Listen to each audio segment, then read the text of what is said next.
Tu me diras quand c'est enregistré. Le 10 juin, à quelle heure? À 19 h. Il y a une question de Michel Bilodeau. C'est 19 h, Michel.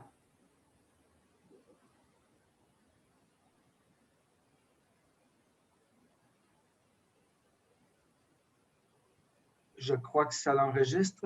Ça s'en vient.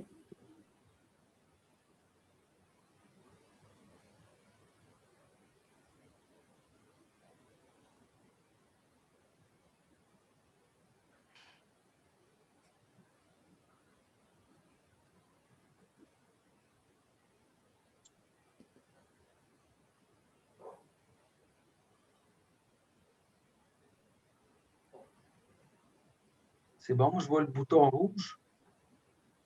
Le bouton rouge. Ben, on peut y aller. L'enregistrement sur YouTube va partir incessamment. Là, ça enregistre. Bonsoir, Claude. Claude Hébert nous dit bonsoir. Bonsoir, Claude. Qui est là, Cynthia Laflamme est avec nous ce soir aussi. Je présume que je ne vois pas les deux pages en même temps. Bonsoir, ouais. Bonsoir à tous. Bonsoir, Cynthia.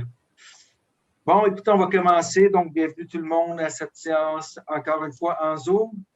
Pour celles et ceux qui ont regardé les nouvelles ce soir, on va se dézoomer. J'ai bon espoir là, avant la fin de l'été, mais ceci étant dit, ce soir, on se doit de le faire comme ça. Donc, tout le monde a vu le projet d'ordre du jour. Ça me prendrait quelqu'un pour adopter, s'il vous plaît. Oppose. On a Sylvie Beauregard et Jean Lévesque. Est-ce qu'on avait des questions du public, David? J'ai pas eu de questions du public de mon côté, toi, Robert? Ah, t'as pas. Parfait. Donc, adoption du procès-verbal de la séance du 20 avril 2021. C'était conforme pour tout le monde? Alors, je vais demander proposeur appuyeur. On a Yves qui propose, Yves Lévesque et Guy Gravel, seconde. Donc, en point 4, présentation des états financiers 2020 par Raymond Chabot-Grant Thornton, rapport financier et rapport du vérificateur externe.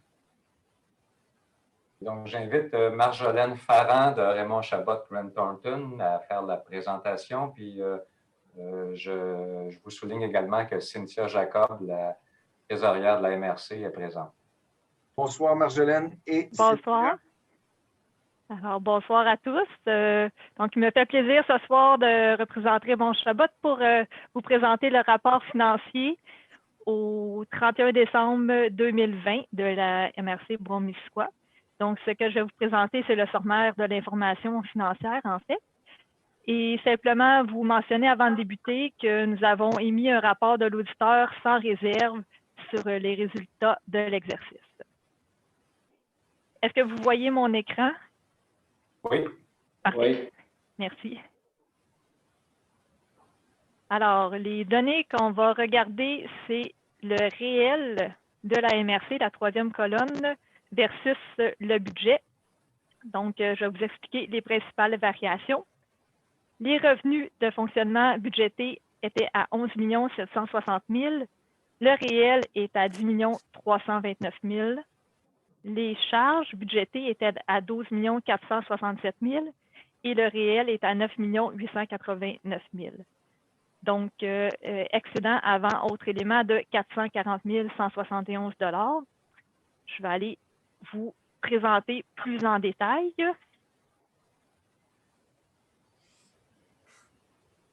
Donc, vous avez les revenus ici, la colonne 2 et 3. Donc, principale variation au total des revenus, je vais vous dire, c'est 1,4 million de moins que le budget.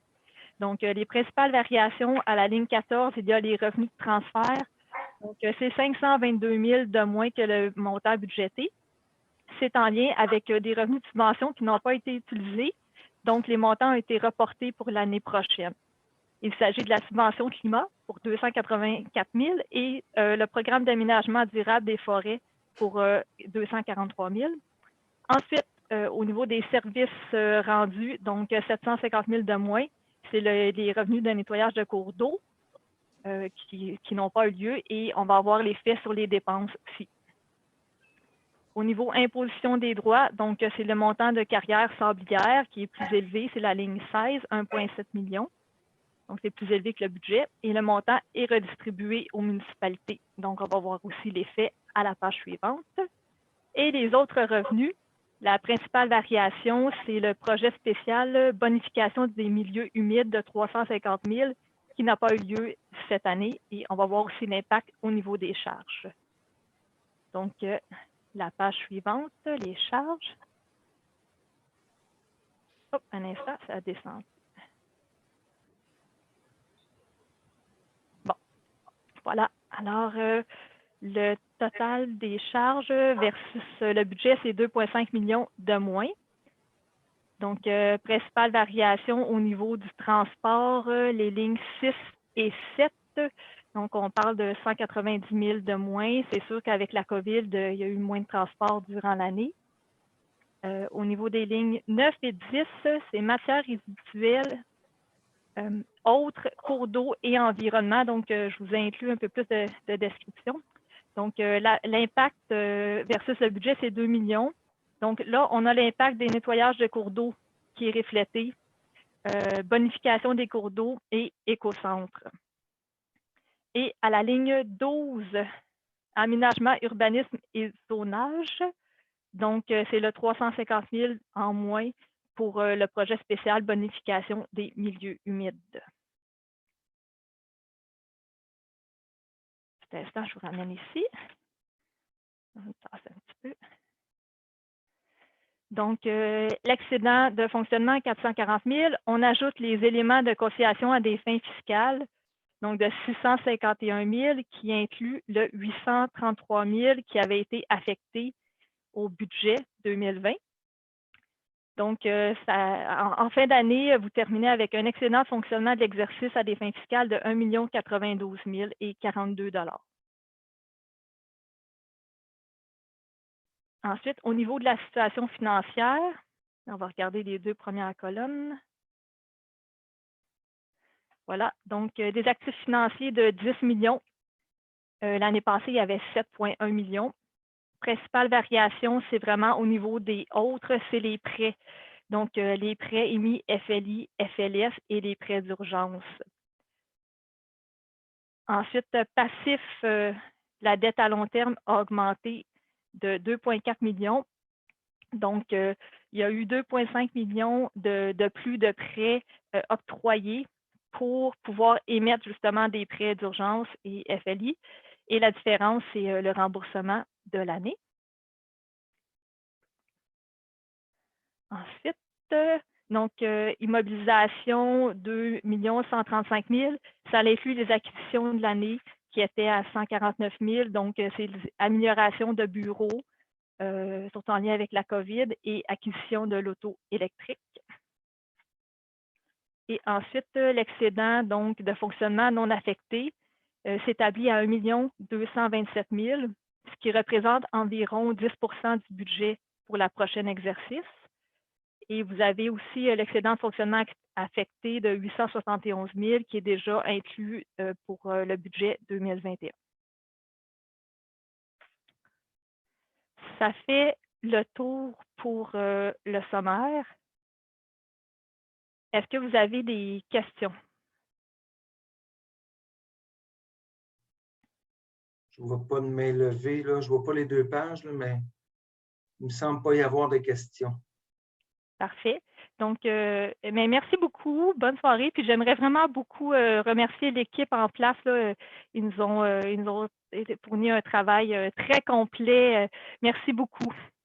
Merci, Marjolaine. Merci beaucoup, Marjolaine. On a vraiment une bonne équipe à Brunici. C'est vraiment bien. Ça va pour... Est-ce qu'il y a des questions? Il n'y a pas de questions. Donc, peut-être un rappel au niveau des déclarations. Juste avant, il faudrait adopter oui. le rapport financier là, qui a été déposé par le vérificateur. Vous avez tous les documents sur le box. Est-ce qu'on a quelqu'un qui propose pour l'adoption? On a Jacques et Daniel. Ça va pour ça?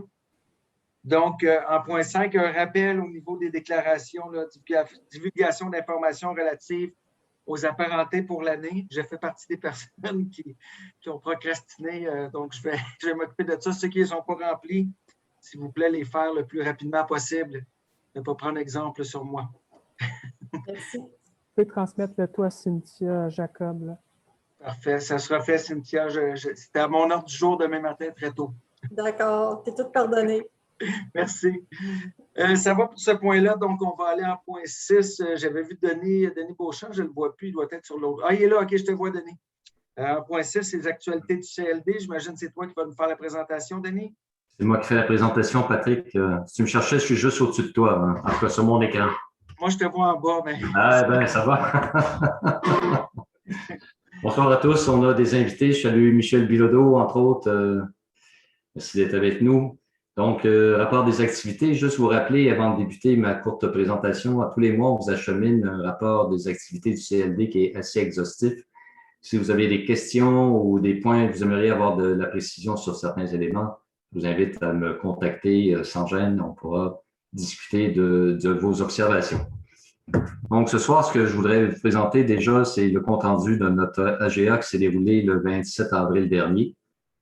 Donc, pour une deuxième année consécutive, on a tenu notre AGA en format virtuel et en écoutant notre premier ministre à l'heure du souper, on souhaite que ce soit la dernière.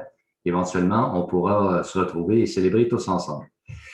J'ai bien aimé ces petites rimes avec été, vacciné et party. Je trouve ça intéressant comme lien. Donc, entre nous, virtuellement, c'est pas tout à fait pareil. Le plaisir de se retrouver ensemble dans un même lieu, investi d'un même intérêt, nous manque et nous anticipons avec grand bonheur le retour prochain à une certaine normalité. Donc, ceci étant dit, tout près d'une cinquantaine d'invités ont participé à notre AGA. C'est très peu comparé à l'habitude. On a choisi, comme l'an dernier, d'inviter certains employés de l'équipe pour partager les résultats du travail effectué en 2020. Retour sur l'Assemblée générale annuelle, notre présidente Sylvie Beauregard a été reconduite à titre de présidente pour la prochaine année. Félicitations Sylvie. Composition du comité exécutif est complétée par Louis Villeneuve, le maire de Bromont, Richard Burkham, le maire de Lac-Brome, ainsi qu'Hélène Bernier, de chez Desjardins Services aux entreprises. Les états financiers, sans réserve pour le lecteur, ont été préparés par Raymond Chabot, ont confirmé la rigueur avec laquelle la gestion financière est menée. Donc, merci à l'équipe des services administratifs pour l'excellent travail. Je souhaite maintenant brièvement partager les résultats du travail de l'équipe, c'est-à-dire notre rapport annuel. Le rapport annuel, vous avez été acheminé par David, je crois, avec l'ordre du jour. Donc, vous l'avez sur le box. Sur le box, très bien, merci. Donc, malgré un contexte économique complexe, j'ai fait une inversion, l'équipe du CLD, supportée par un conseil d'administration investi, a redoublé d'efforts pour aider un maximum d'entreprises à faire face, pour survivre à la crise de COVID-19.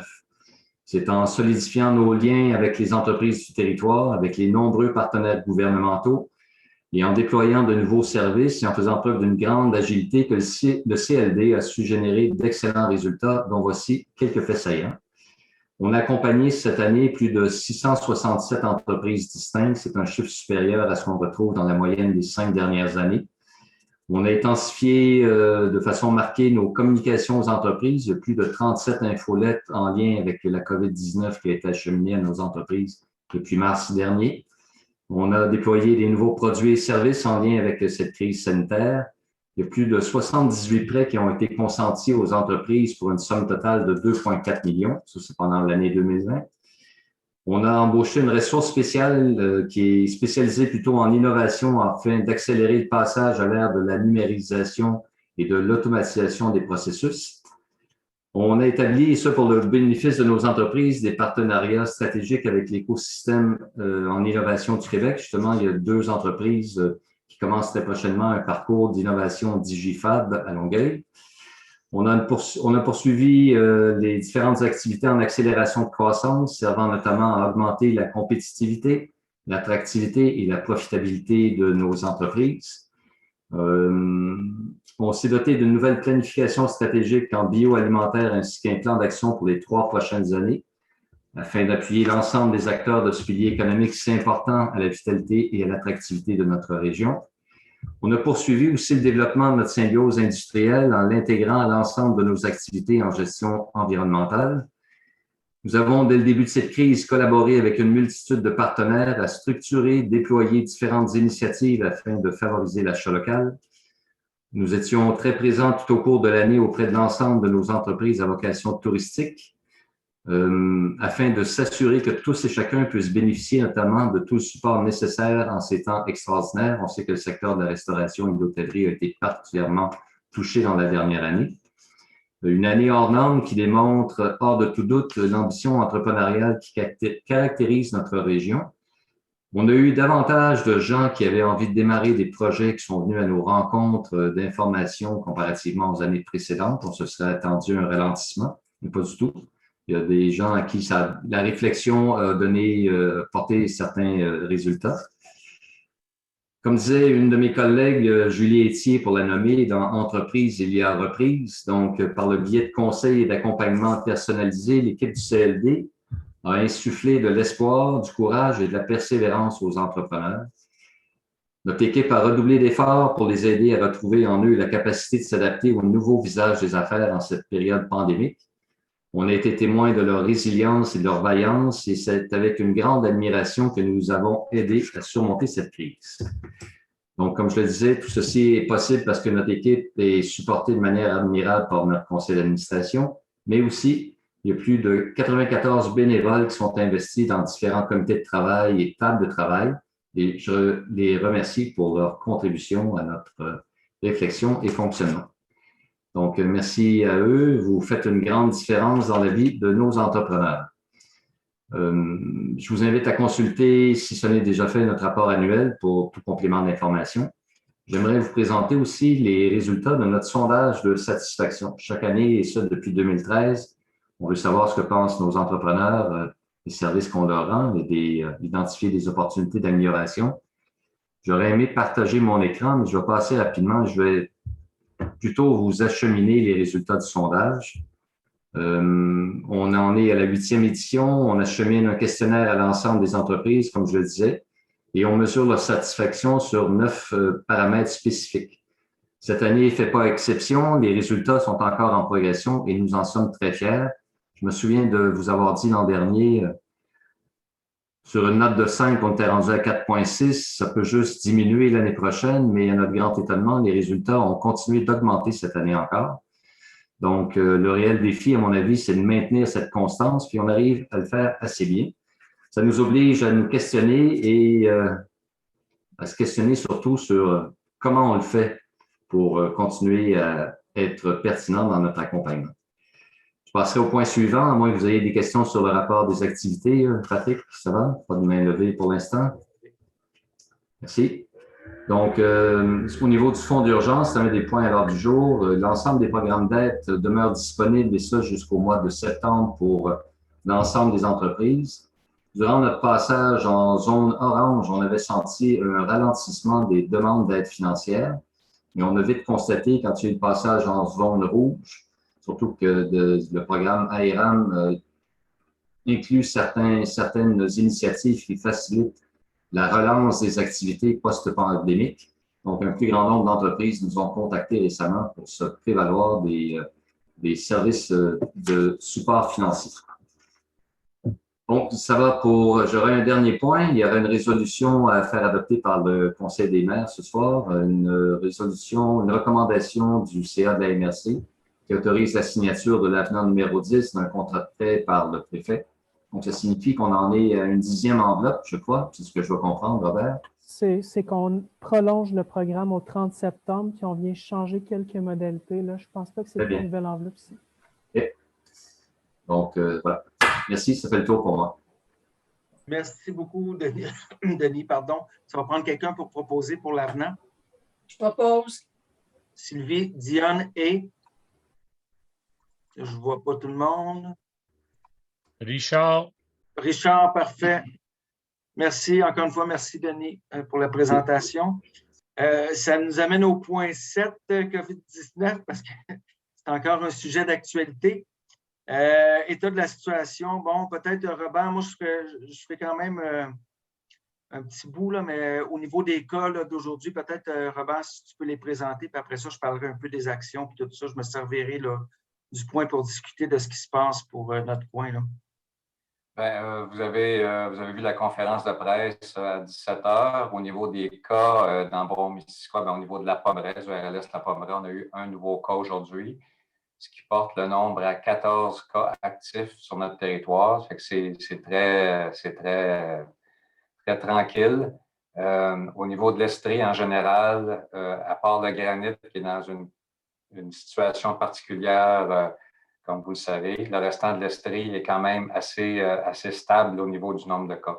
Donc, très bonne nouvelle pour Brome-Missisquoi, là, incluant Bromont, qui est dans l'est, la Haute-Yamaska. Là, le nombre de cas dans la MRC Brome-Missisquoi est très bas depuis environ 10 jours. C'est tout, Patrick. Ben, c'est d'ailleurs ce qui a motivé, vous n'êtes pas sans savoir la sortie qui a été faite. Je sais que dans le point suivant, on en parle un peu. C'est la séance extraordinaire du CA, du Conseil administratif de la MRC. On pourra en parler, mais c'est en lien avec ça.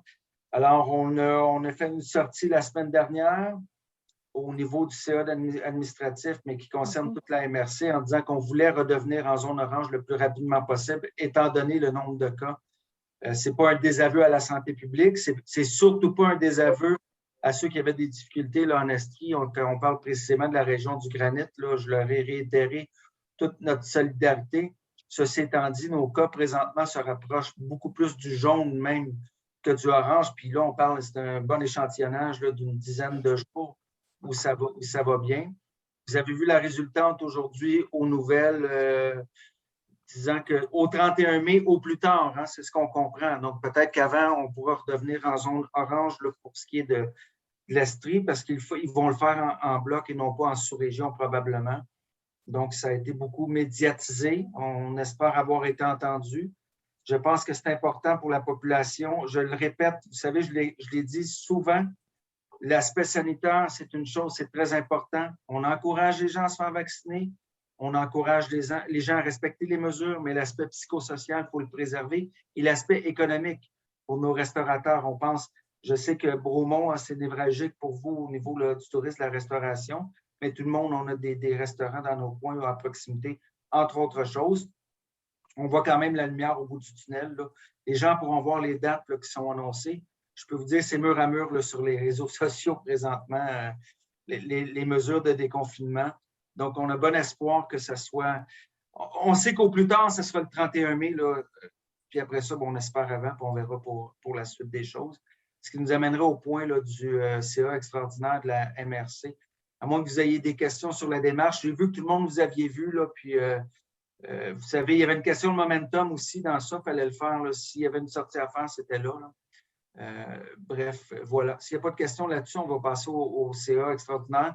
Mais dans sa substance, ça stipule ça, Robert. Absolument. Donc, pas besoin nécessairement. C'est une résolution qui a été prise pour nous demander avec les considérants. J'ai discuté beaucoup avec nos homologues, là, le préfet de la Haute-Yamaska. J'ai parlé aussi au maire de Sherbrooke, M. Lucier. On a discuté évidemment avec Louis à Bromont, Louis Villeneuve, puis d'autres maires aussi. C'est pour ça qu'on a fait cette sortie-là, qui est une sortie quand même avec plusieurs personnes, là, qui représente la sortie principale. On représente environ 320 000 de population sur une population totale de la MRC d'environ 480. Je n'ai pas les chiffres exacts, là, mais environ 480 000. Alors voilà, est-ce qu'il y a des questions à ce niveau-là, au niveau de la COVID? Donc, les nouvelles étant quand même bonnes aujourd'hui, là, au niveau là, de notre gouvernement, c'est encourageant. Puis, on a tout le monde très, très, très, très hâte. Je le disais en entrevue ce matin à M105, on est grégaire, l'être humain. On a besoin de se voir, on a besoin de se parler, on a besoin de faire des barbecues depuis la nuit des temps. Et voilà. S'il n'y a pas de questions, on va passer au point 7, soutien financier à l'Office d'habitation de Brome-Missisquoi. Oui, et c'est Tania qui va présenter le point. Ah, Tania. Bonsoir tout le monde. Alors, oui, en fait, comme vous le savez, les taux d'inoccupation des logements dans les municipalités de Brome-Missisquoi, puis même les villes périphériques sont très bas en ce moment, là. La CHL démontre que, bon, plusieurs de nos municipalités, c'est un taux d'inoccupation de moins de 1 %.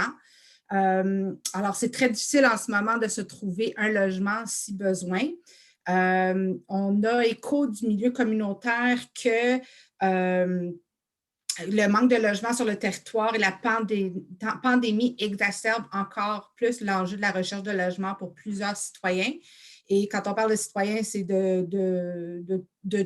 c'est sûr qu'il y a les citoyens vulnérables, mais c'est aussi des gens qui sont nouvellement arrivés dans la MRC ou qui veulent s'installer.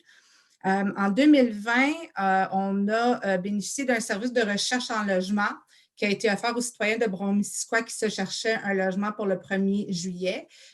Comme vous le savez, la pandémie, elle a commencé quasiment en même temps que les gens avaient donné leur notice pour leur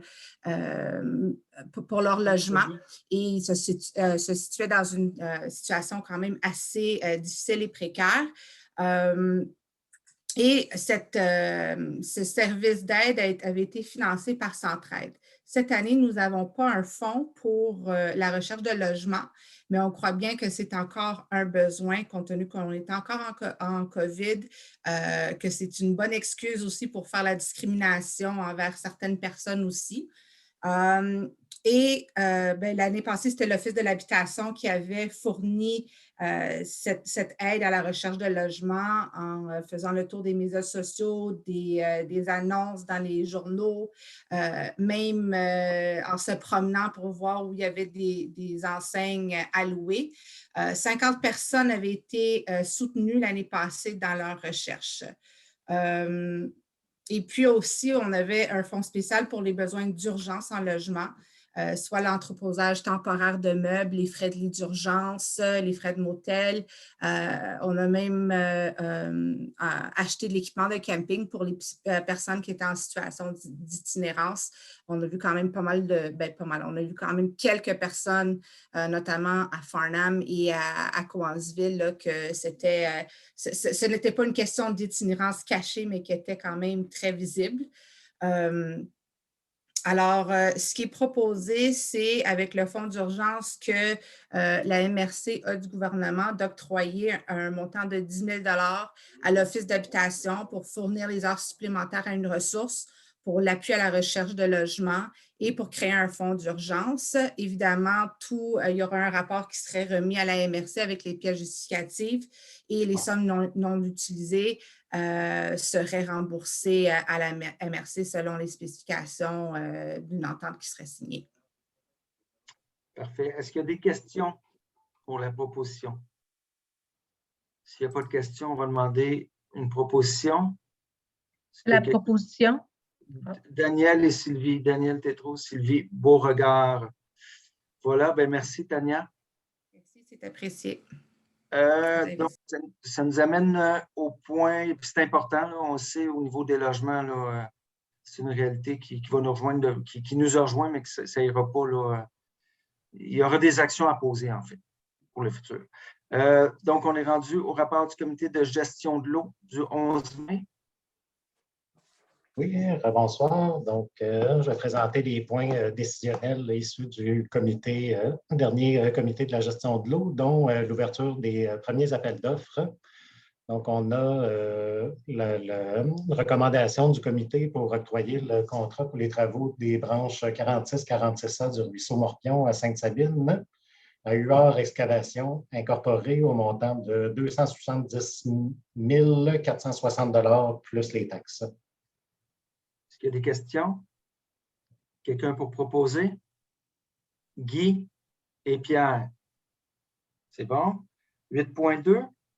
Oui, deuxième appel d'offres, c'est l'aménagement du cours d'eau qui est sans désignation près de la rue Chantal à Donham pour corriger une problématique d'inondation. Donc, la recommandation du comité, c'est octroyer là encore UR Excavation, qui est le plus bas soumissionnaire conforme, au montant de 50 135 $ plus taxes. Est-ce qu'il y a des questions? S'il n'y a pas de questions, quelqu'un pour proposer? Richard. Richard et Greg. Parfait. 8.3. Oui, on avait un point qui était la branche 4 du cours d'eau Swenen à Saint-Armand. Donc, faisait partie des cours d'eau. On a une démarche de bonification des cours d'eau agricoles qui est en cours. Donc, il était prévu de faire un aménagement de marais filtrants, zone de sédimentation dans la branche 4 du cours d'eau Swenen. Ça a pris une éternité à cheminer. On a eu un différend avec le ministère de l'Environnement pour le paiement des frais pour destruction de milieux hydriques. Entre-temps, les propriétaires, il y a eu un changement de propriétaire et le nouveau propriétaire, le projet de ferme maraîchère, qui fait que le projet de bonification ne fonctionne plus sur le site en question, étant donné l'évolution du dossier qui a pris trop de temps. En même temps, la demande de problématique d'écoulement est réglée là, depuis 2019 dans ce cours d'eau-là. Donc, c'est dommage, mais le contexte ne prête plus au réaménagement de ce cours d'eau-là pour le marais filtrant, étant donné l'opposition des nouveaux propriétaires. Donc, la recommandation est d'abandonner le projet de bonification. Ça prend quelqu'un pour entériner. Laurent et Richard. Richard, parfait. 8.4. 8.4, on a, vous êtes au courant que Véronique Sauvé n'est plus à l'emploi de la MRC, qui est inspectrice en gestion de l'eau. Donc, maintenant, c'est Tommy Tchioc qui a été embauché comme nouvel inspecteur à la gestion de l'eau. Donc, pour qu'il soit en mesure d'émettre des permis en bonne et due forme, il doit être nommé comme officier désigné pour l'application du règlement sur l'écoulement des eaux, le règlement 04, je vous évite le titre, mais donc, il doit être désigné par le conseil pour l'application du règlement et aussi comme personne responsable pour l'enlèvement des obstructions au libre écoulement de l'eau, si jamais ça arrive qu'on soit apte légalement à agir rapidement là, dans ces situations-là. Je propose. Une seconde, Caroline. Caroline, et qui a proposé? Sylvie. Sylvie, OK. Je voyais pas. Donc, parfait. Bien, ça fait le tour pour le comité de gestion des eaux. Simon, merci. Merci à vous. Compte rendu des comités du réseau de développement des communautés. Donc, co-construction transport en 9.1. C'est Tania. Je vais prendre la parole. Alors, pour le comité de co-construction, il y a eu quelques maires qui étaient présents lors de cette rencontre. C'était la deuxième, en fait, rencontre de co-construction.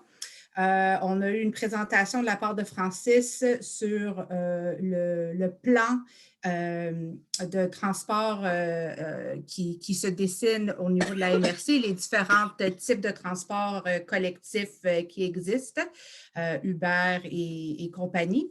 Et puis, ce qui avait été décidé, en fait, à la fin de la rencontre, ça a été décidé d'attendre l'évolution du projet de la MRC pour voir comment que, parce qu'on a à peu près on a un montant de la Fondation André-Lucie Chagnon pour travailler au niveau de l'expérimentation du transport.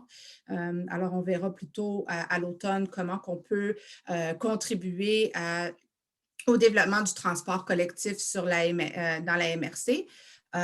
Et puis aussi, au niveau de l'Alliance, l'Alliance de solidarité, il y aura un dépôt pour du transport d'urgence, c'est-à-dire à peu près 36 000, 6 000 par pôle pour pallier les besoins d'urgence sur le territoire. Quand on parle de transport d'urgence, ça peut être d'offrir un transport à quelqu'un qui doit se présenter en cours ou à la DPJ. C'est vraiment pour soutenir les gens les plus vulnérables sur notre territoire. Parfait. Ça va pour le comité transport, co-construction de transport. Ça nous amène comité de reconnaissance du financement et financement pérenne du travail de proximité. Oui, en fait, c'est un comité qui a été muté. Au début, c'était un comité qui était pour le travail de proximité.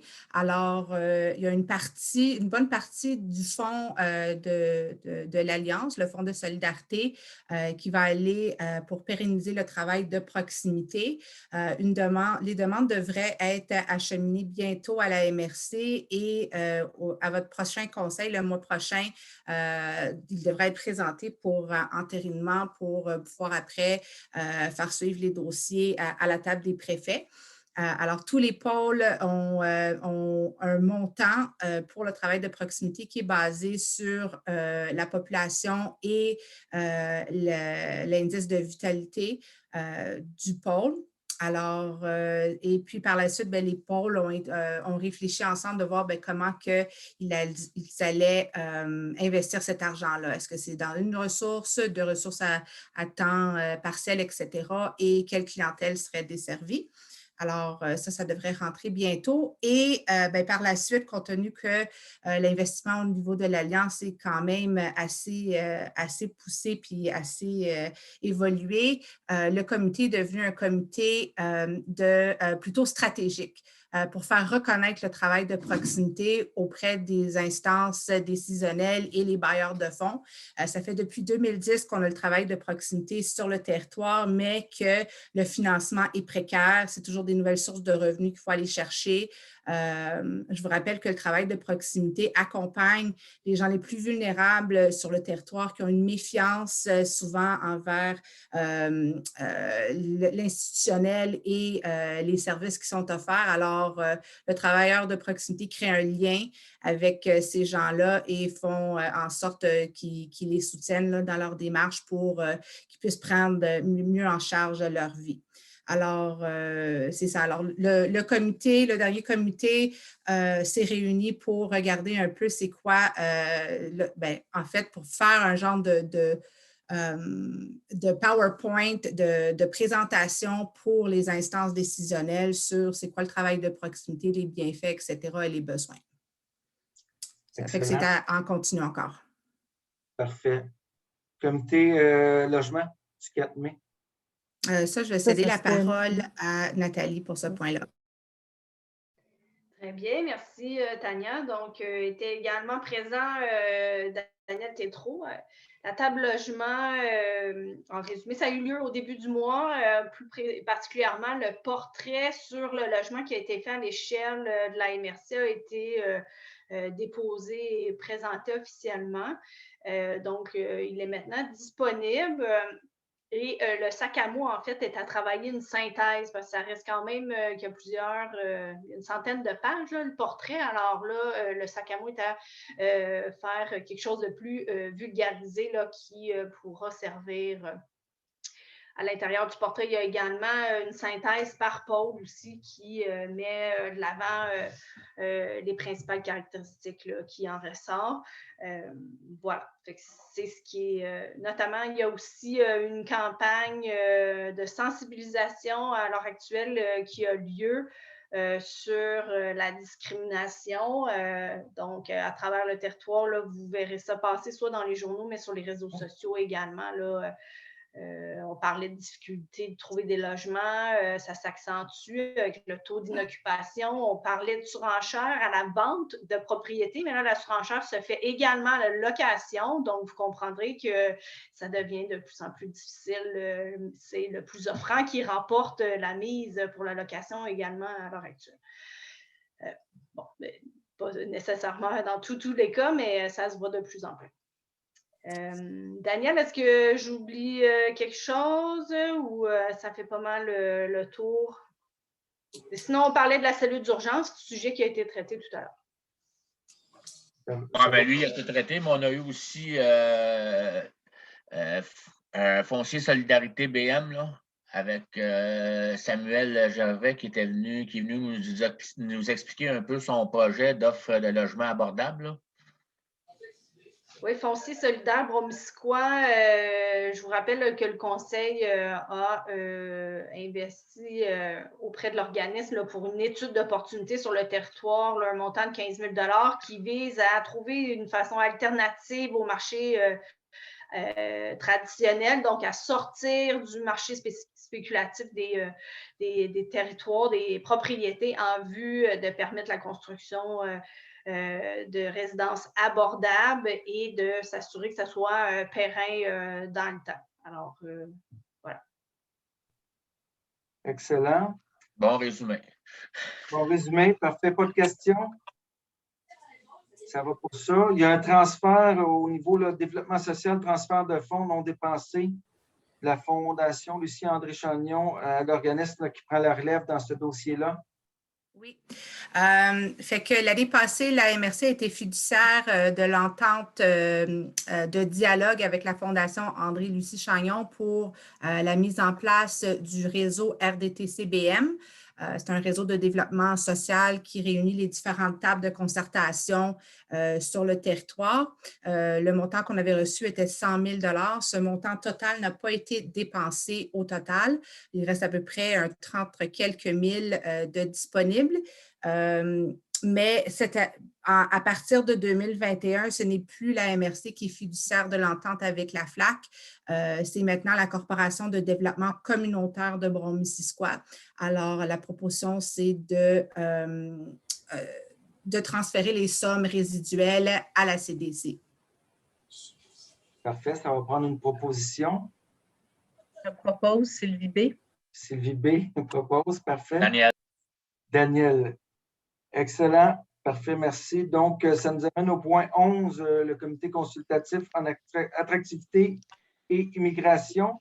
Donc, le rapport du 22 avril. Patrick, c'est moi qui vais le faire. Bonsoir tout le monde. Salut Francis.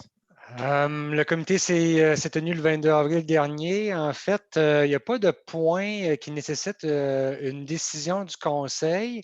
Je ne sais pas si vous n'avez pris connaissance, peut-être de façon très sommaire, là, il y a eu une bonne discussion sur les enjeux en lien avec tout ce qui est le recrutement et la rétention de la main-d'œuvre au niveau des entreprises. Vous savez que c'est un point qui est quand même très important et très critique là, pour les différentes sphères économiques de notre territoire.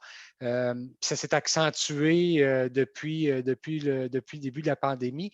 Mais on est revenu à un stade où est-ce qu'on était déjà là. On était déjà en pénurie de main-d'œuvre avant la situation de la COVID. On l'est encore dans les entreprises. Puis là, c'était la question aussi à savoir quel est le rôle d'une stratégie d'attraction de la MRC dans le contexte, de la MRC et du CLD, là, dans le contexte actuel.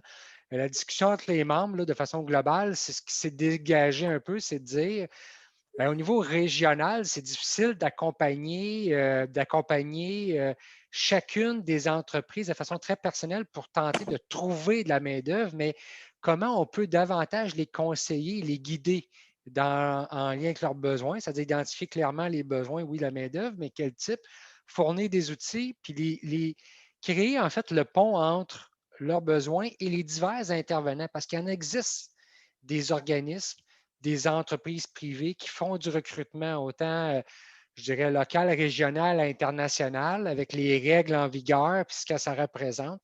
Puis on sait que ce n'est pas évident.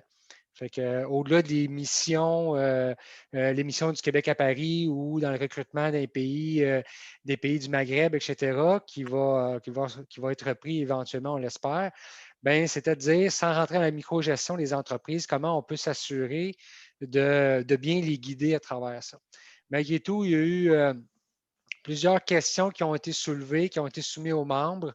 Ces discussions-là vont être aussi reportées éventuellement avec l'équipe en place du CLD, là, avec tous les conseillers qui sont sur le terrain, qui sont aux premières loges là, avec les entreprises, pour voir après ça qu'ils puissent être en mesure de bien les outiller, les entreprises, dans les enjeux de rétention.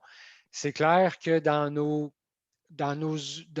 tous les efforts qui sont faits au niveau de la stratégie d'attraction par rapport à mettre en valeur le territoire, les municipalités, mais aussi qui on est qu'est-ce qu'on a comme valeur entrepreneuriale, bien, c'est là qu'on veut tenter de démarquer. Puis les entreprises ont quand même un rôle à jouer à elles, à travers ça, de se démarquer, elles, par rapport aux autres dans le contexte du recrutement. Ce n'est pas un élément simple, là. Il n'y a pas de recette miracle. L'objectif, ça va être, comme on disait, ça va être de bien cibler comment on va pouvoir les guider à travers ce qui existe déjà comme outil pour les aider. Nonobstant ça, je dirais que la conclusion, c'était de dire, bien, il y aura ces enjeux-là, il y en aura encore pour quelques années, puis ça va être difficile de pouvoir répondre à tous. Malgré tout, on continue les efforts d'attractivité dans Brome-Missisquoi pour faire la démonstration que oui, on a des entreprises de qualité, qui travaillent, qui mettent en valeur leur marque employeur. Puis avec le reste des avantages de la région, je crois qu'on peut continuer à se démarquer à travers ça. Je ne sais pas si vous avez des questions, mais ça faisait le tour, je dirais, là, du principal élément qui a été discuté. Le reste des informations, vous l'avez dans le procès verbal. Ça va pour ça? Ça va pour ça. Il y avait une nomination de nouveaux membres ressources du CLD en lien avec le comité, là. Ben, en fait, compte tenu qu'il y a eu beaucoup de discussions, on le sait, l'attractivité, oui, on cherche à attirer des nouvelles familles, mais on veut attirer de la main-d'œuvre, puis les enjeux, ben, avec le lien avec les entreprises que je viens de vous dire, ben, il y a eu une discussion en disant on croit que ce serait vraiment pertinent qu'il y ait une ressource du CLD présente là, au comité pour faire pas juste le pont entre le travail du CLD et le comité, compte tenu qu'il y a déjà Marie-Ève Lebrun qui participe et qui travaille avec l'équipe à Denis là, et à Robert, mais d'avoir quelqu'un qui suit les travaux du comité pourrait être pertinent. Fait que si vous êtes à l'aise, on pourrait éventuellement, le CLD pourrait décider là, qui à l'interne pourrait, est-ce que c'est de façon statutaire ou ça va être de façon ponctuelle, là, pourrait suivre éventuellement. Là, je vois que Robert. Oui, bien, après discussion avec la présidente du comité, la Sylvie Beauregard, et compte tenu des enjeux que Francis mentionnait, il vous est recommandé que ce soit Denis Beauchamp qui siège également sur le comité. Parfait. Donc, ça va prendre une proposition officielle. Je suis d'accord avec ça. Laurent et Sylvie Dionne. Oui. Parfait. Bienvenue, Denis. Ben oui. Il est bon dans ça. Merci. Excellent pour ce point-là. Donc, ça fait le tour au niveau du comité là, attractivité et immigration. Merci beaucoup, Francis. Plaisir. Je peux me permettre une intervention, Patrick? Bien sûr. On parlait tantôt de surenchère au niveau immobilier, surenchère sur l'offre locative, mais on est en recrutement présentement, puis on se rend compte qu'il y a une surenchère au niveau des chercheurs d'emploi. J'étais en contact avec une dame prête à lui faire une offre. Elle me dit, j'ai 4 autres offres. Qu'est-ce que vous m'offrez de plus que les autres? C'est quand même intéressant. Donc, petit partage d'expérience. Merci, Denis. Ça nous amène au comité. Il va falloir qu'on sorte notre boîte de petits pois, faire comme bon duel. Écoute. Le comité aménagement, donc on arrive au certificat de conformité hors comité. Oui, bonjour, ça va être moi qui va les faire aujourd'hui. Premier certificat de conformité. Donc, lui, celui-ci a été présenté au comité d'aménagement. Donc, c'est la ville de Coinsville. C'est un règlement qui vise à créer la zone RB18 dans le quartier Papineau. Donc, conforme dans le périmètre urbain. Quelqu'un a proposé? Richard. Richard et Jacques. Parfait. 12.1.2.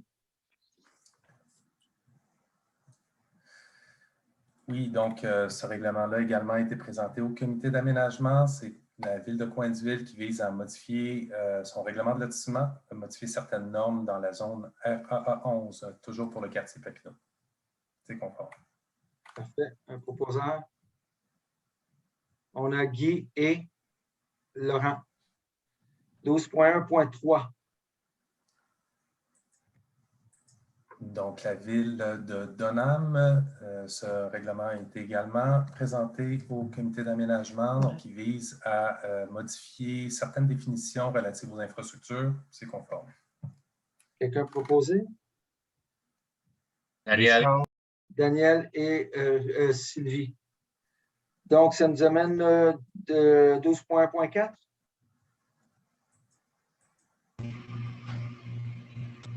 Donc, étant donné qu'il n'y a pas eu de comité d'aménagement au mois de mai, donc il y a certains règlements, là, notamment un règlement de PPC-moi là, qui vise des demandeurs, donc il y a certaines urgences d'adoption. Donc, dans ce cas-ci, c'est la ville de Lac-Brome. C'est une demande de PPC-moi qui vise à autoriser l'usage de services véhicules lourds au 513 du chemin d'Automne. Donc, ça se situe à l'entrée ouest du périmètre urbain. Donc, c'est pour un usage spécifique de vente et entretien de véhicules et d'équipements agricoles légers et lourds. Donc, ils viennent encadrer notamment l'exposition de ces véhicules-là et l'aménagement du site. C'est conforme. Quelqu'un proposé? Caroline. Caroline et Pierre. OK. 12.1.5. Donc, un autre PPC-MOI de la ville de Lac-Brome, donc qui vise à autoriser 2 usages principaux dans 2 bâtiments différents au 1169 chemin Lawton. Donc, c'est à la sortie ouest du périmètre urbain de Gisman's Corner. Donc, c'est d'autoriser les usages spécifiques d'imprimerie 3D et d'ateliers d'ébénisterie dans 2 bâtiments distincts. C'est conforme. Quelqu'un a proposé? Sylvie, B. Sylvie B. et? Caroline, seconde. Caroline, parfait. Je ne vois pas tout le monde, fait que c'est bien de dire vos noms. 12.1.6. Municipalité de Saint-Armand, donc ce projet de règlement a été présenté au comité d'aménagement. Donc, il vise à autoriser l'usage de résidentiel multifamilial dans la zone P12 dans le périmètre urbain, c'est conforme. Parfait. Quelqu'un a proposé?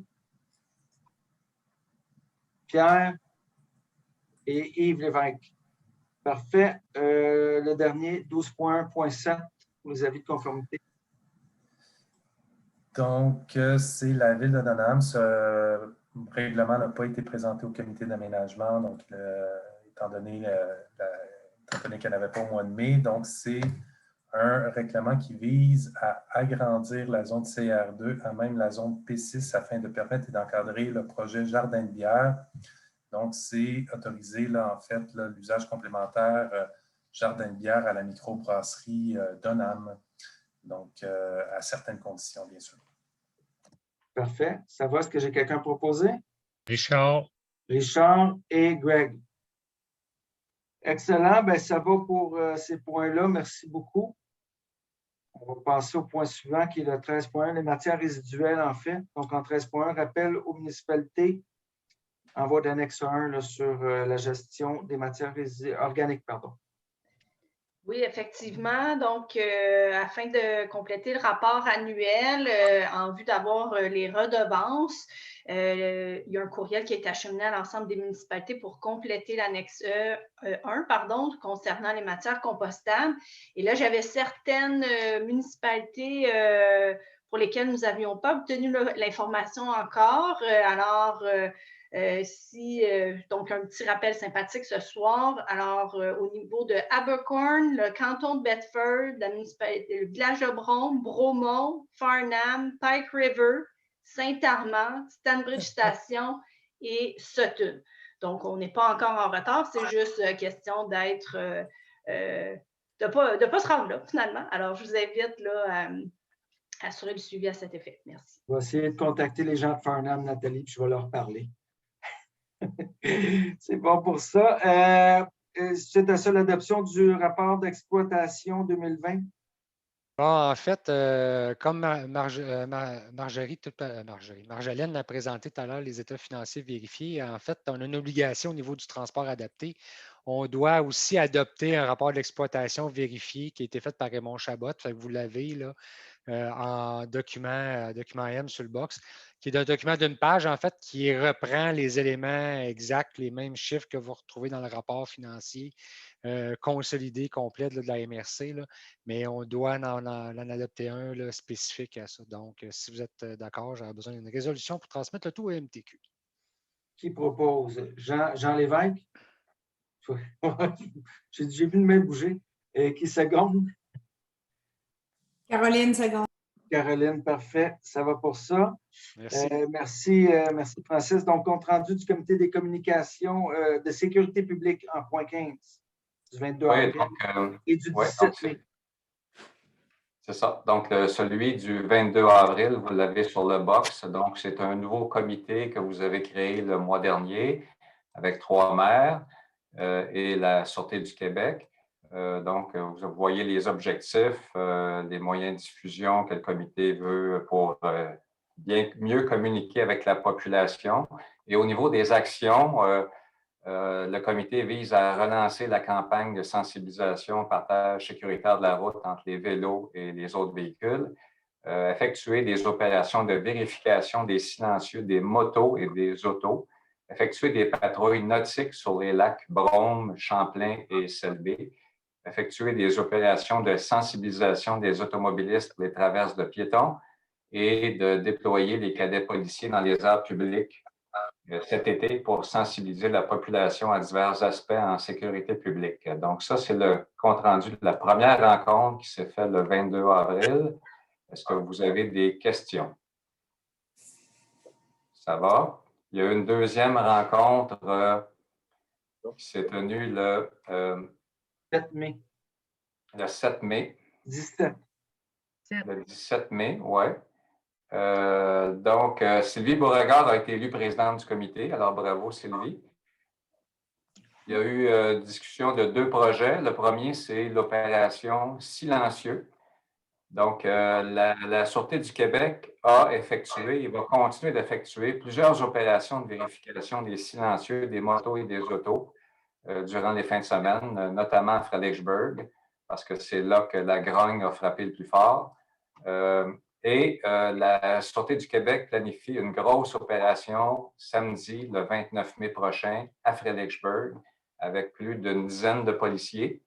Le but, c'est de faire un coup d'éclat dans les médias pour sensibiliser les motocyclistes et les automobilistes à 3 choses importantes. La première, c'est de respecter les règles actuelles sur les silencieux, de connaître les conséquences lorsqu'on modifie son silencieux pour en augmenter le bruit. Donc, il y a des contraventions qui peuvent être émises et aussi de respecter la tranquillité de la population locale. Et cette action-là, on va la diffuser dans les médias.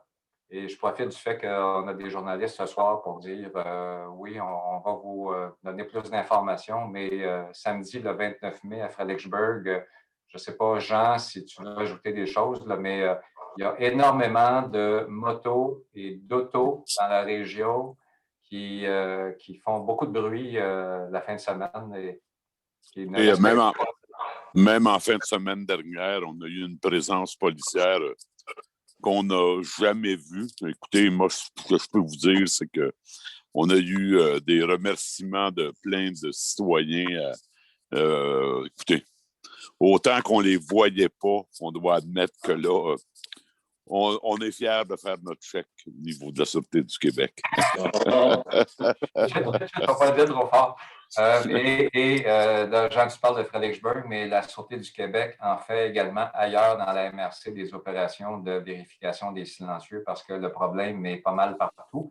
Et un des objectifs du comité, c'est de rejoindre les gens à l'extérieur de la MRC parce que c'est souvent des visiteurs qui viennent faire une balade en moto ou en auto la fin de semaine chez nous, là. Donc, c'est de les sensibiliser au fait qu'ils n'ont pas le droit de modifier leur silencieux et qu'il faut qu'ils respectent la tranquillité de la population locale. Donc, ça, c'est l'opération silencieux. Le deuxième projet, c'est le partage sécuritaire de la route. Donc, le comité veut actualiser la campagne de partage entre les vélos et les autres véhicules et de mettre à jour la vidéo qui a été faite en 2015, qui mettait en vedette à cette époque-là le capitaine Yannick Ferland, que vous vous souvenez, et pour l'actualiser avec les personnes présentes aujourd'hui, il a demandé à Richard Burkham et au policier Danny Turner de faire des témoignages sur vidéo. Alors, je ne sais pas, Richard, si ça t'intéresse. C'est vrai, là, Richard, ce n'est pas une blague. Juste au cas où tu penserais ça. Ton micro, Richard. Ton micro, Richard. C'est parce que ton micro est fermé. On trouvait tellement que tu cadrais bien la caméra, on s'est dit on ne peut pas manquer ça. Non, ça m'intéresse, Robert, ça c'est sûr.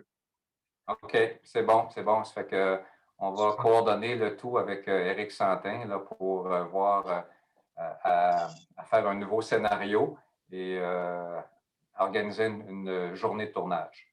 Good, great. Bon, merci. C'est tout pour ce rapport de comité de travail sur les communications en sécurité publique. Merci, Robert. Ça nous amène au point 16, donc le comité consultatif sur les services de santé dans Bromissiquoi. Oui, donc il y a eu un comité des services de santé la semaine dernière. Il y a eu la présentation par la docteure Monique Drapeau du bilan de la maladie de Lyme en Estrie, particulièrement dans Bromissiquoi. et des actions qui vont être posées pour cet été. Et entre autres, on va organiser une conférence de presse dans les prochaines semaines avec les gens de la santé publique pour informer la population. Il a été question, entre autres, du projet très intéressant qui se fait actuellement à Bromont pour voir comment immuniser, entre guillemets, les souris qui transportent les tiques et qui nourrissent les tiques. Et aussi le fait que, bon, ça se confirme d'année en année, là, il y a énormément de cas dans le sud du Québec, dans l'Estrie, et particulièrement chez nous, dans Brome-Missisquoi. Ça fait que c'est une maladie avec laquelle on va devoir vivre. Ce qui est intéressant, par contre, c'est que les médecins sont de plus en plus connaissants du diagnostic de la maladie et le médicament qui est toujours disponible en pharmacie, qui peut être pris dans les 48 heures d'une piqûre de tique. Là. Fait que ce médicament-là est toujours disponible dans les pharmacies de la région. Donc, il y a quand même des choses qui s'améliorent, mais la présence de la tique et le niveau de contagion, là, parce qu'environ 20 des tiques portent la maladie. Donc, ce phénomène-là continue d'exister chez nous. Michel, tu avais levé la main. Oui, juste pour ajouter un élément, l'étude vous savez, au niveau de l'étude de la maladie de Lyme, on devrait avoir les résultats vers la fin août. Donc, ça va quand même, ça va nous permettre de savoir réellement si l'acaricide qui a été placé dans différentes trappes a réellement eu un effet positif sur notre environnement. Parfait, parfait. Merci. Effectivement, c'est de faire manger des petits biscuits aux souris, comme le gouvernement fait quand il laisse tomber du haut des avions les biscuits pour la rage du raton laveur. Là. C'est un peu le même principe qui est fait pour l'étude à Bromont. Donc, ça, c'était le dossier maladie de Lyme. Il y a eu une présentation sur la démarche d'amélioration de la santé de la population de Brome-Missisquoi. Ça fait que ça, c'est une démarche qui continue depuis déjà 2 ans. Et il y aura une activité de lancement des résultats avec les gens des communications du CIUS de l'Estrie là, dans les prochaines semaines pour informer la population.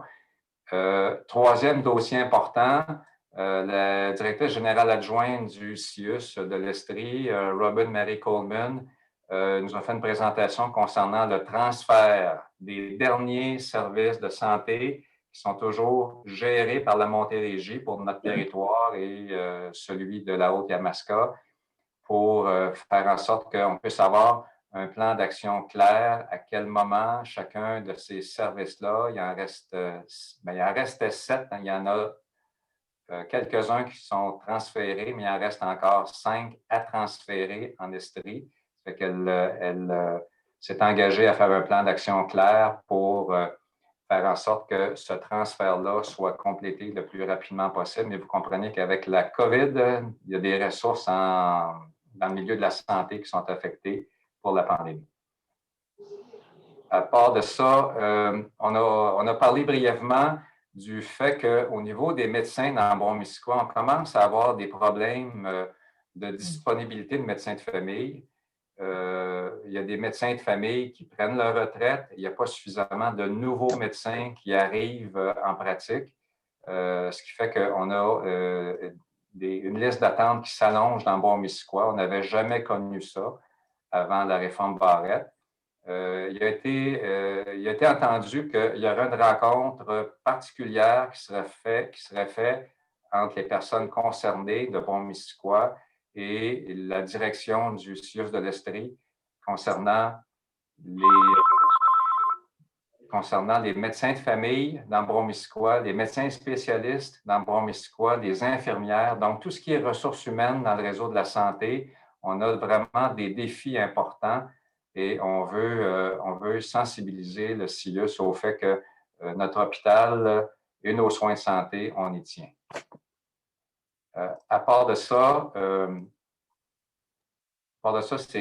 c'est tout. Je vous dirais que c'est suffisant pour le moment. Parfait. Merci, Robert. Est-ce qu'il y a des questions? Ça va nous amener au point 17, donc le CA, rapport de la séance ordinaire du comité administratif du 3 mai 2021. Donc, en point 17.1, le changement de la dénomination de la région administrative de l'Estrie.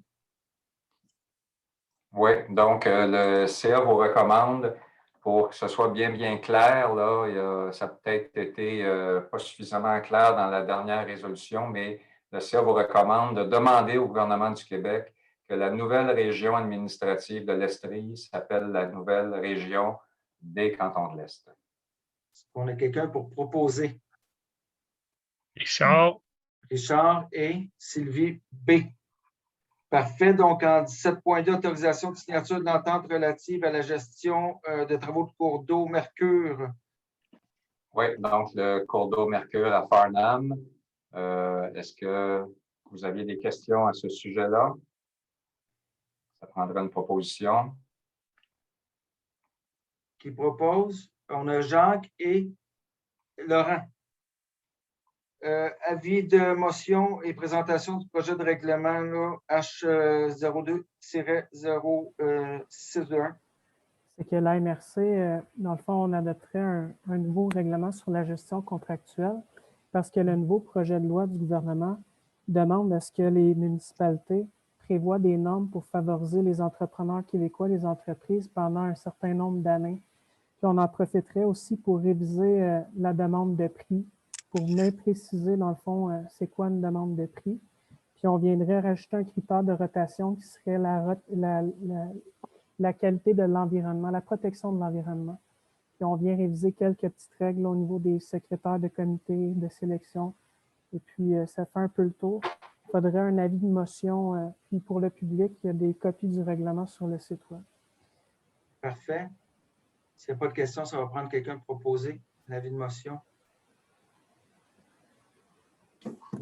Daniel et Laurent. Avec dispense de lecture? Avec dispense de lecture, oui. Évidemment. C'est bon. Parfait, merci. C'est bon. 17.4, donc appui à la MRC Maria Chapdelaine.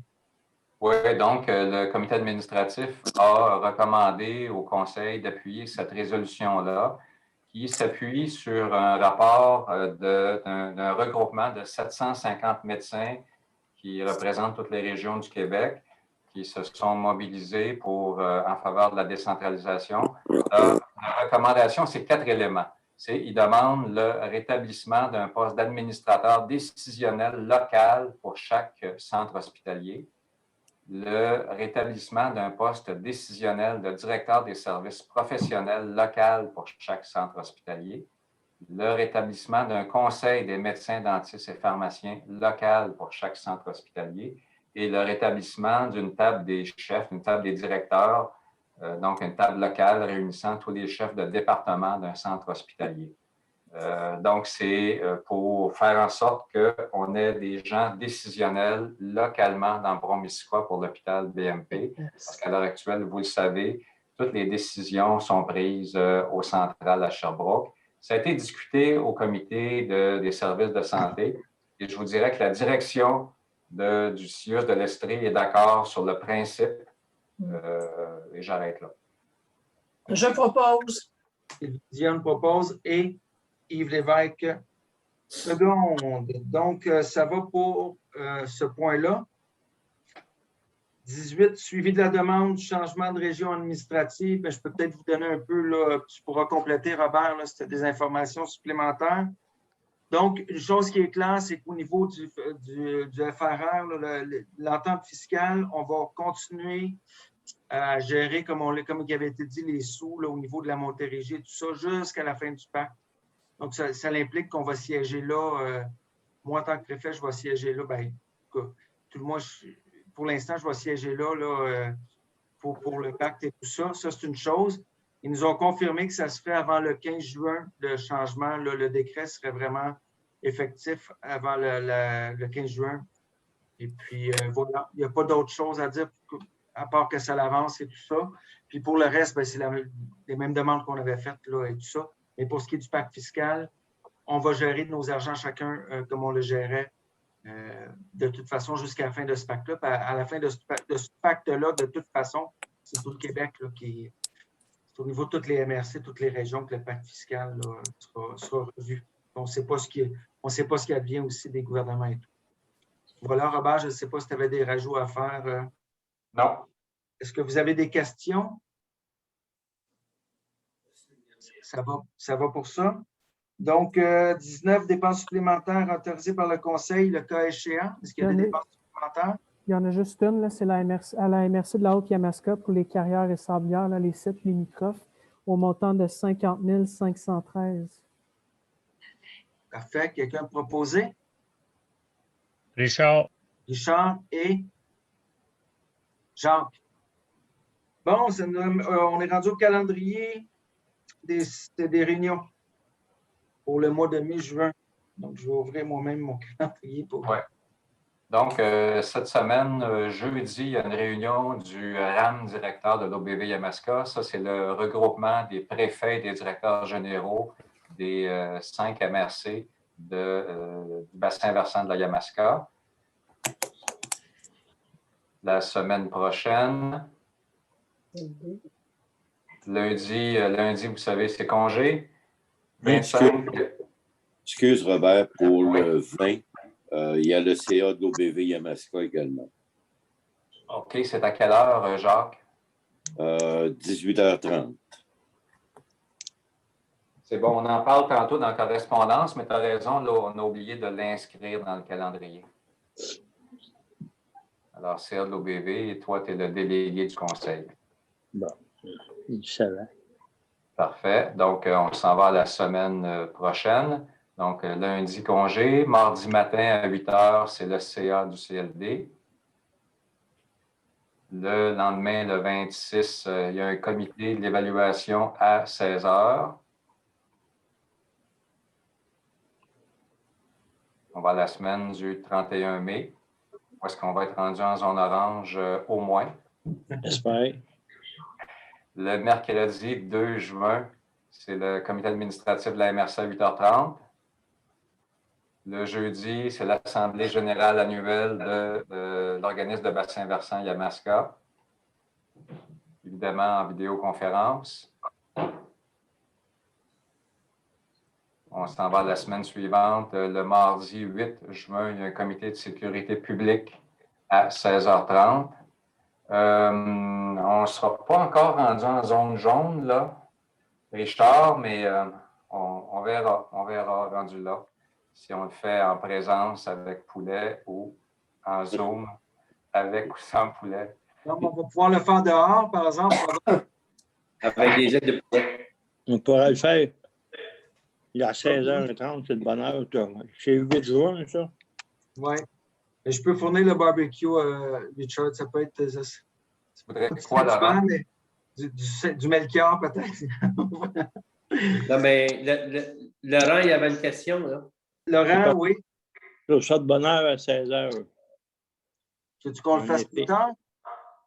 Mettez-le à 15h, à 17h. À 17h, OK. Est-ce qu'il y en a qui ont des réunions ce soir-là dans les villes? Sylvie? C'est un jeudi, ça? Non, c'est un mardi, le deuxième mardi du mois. Ça va pour moi, en tout cas. OK. Non, donc, ça va. On va le mettre à 17h. Donc, le CSP à 17h, le 8. OK. Ça marche. On s'en va au 9. Il y a un comité de gestion des matières résiduelles à 13h l'après-midi. Ça, est-ce que ça marche? Oui. Et il y a un comité d'aménagement à 19h. Toujours le 9. Ça va toujours. Ouais. Le 10, là, il y a l'Assemblée générale annuelle de l'Agence forestière de la Montérégie à 9h. Et à 10h, ce n'est pas indiqué sur le calendrier, mais tu pourrais l'indiquer, David, c'est la vente pour non-paiement des taxes. Le jeudi 10 à 10h. J'ai un comité attractivité migration, je me trompe-tu? Ou... Oui. Oui, je me trompe? Non, il y en a un à 3 heures. C'est ça. C'est bon. Oui, c'est vrai, il est là. Oui. OK, donc à 15h, comité immigration attraction. Oui. 15 heures, OK. Et à 19 heures, il y a l'atelier numéro 1, plan régional des milieux naturels pour les élus. Ça va pour cette semaine-là. Semaine bien remplie. La semaine du 14, David. Je te fais pédaler, hein? OK, je t'attends. Juste pour vous dire que le 14, il n'y a pas de réunion. Et le 15, c'est la réunion du conseil de la MRC. Donc, à 19h. Pardon, Laurent? Une bonne heure, le 15? Oui, c'est de bonne heure. C'est toujours entre le 15 et le 22, hein? Ça fait que là, ça tombe le 15. Est-ce qu'on peut penser que ça va être en présentiel? J'espère. Écoutez, la zone jaune commence le 14, hein? Moi, je pense qu'on va l'avoir, là. J'ai hâte, en tout cas. On fera une confirmation, là. Je peux-tu vous demander s'il y en a dans le groupe qui n'ont pas été vaccinés? Donc, tout le monde a été vacciné? Déjà, ça donne une bonne indication sur le risque faible. Laurent, il a été vacciné, ça fait 1 an et demi. La première fois, c'est bien plus que ça.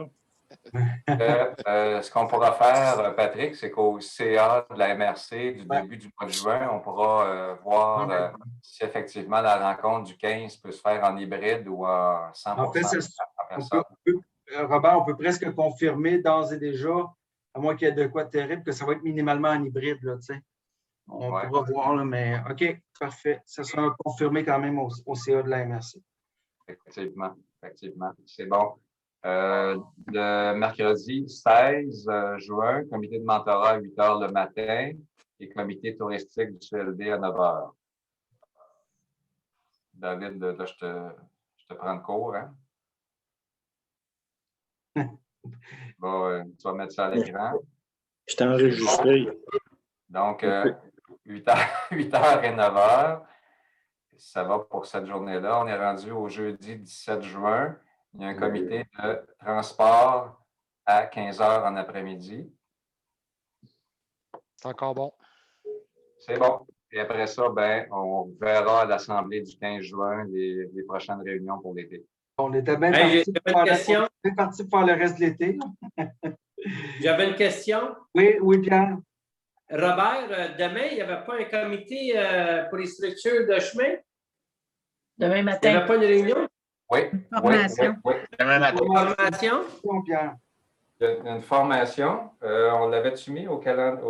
Ben non, OK. C'est bon, Pierre. Je pensais qu'on l'avait mis à l'ordre du jour, mais c'est bon que tu en parles. On n'a pas le lien?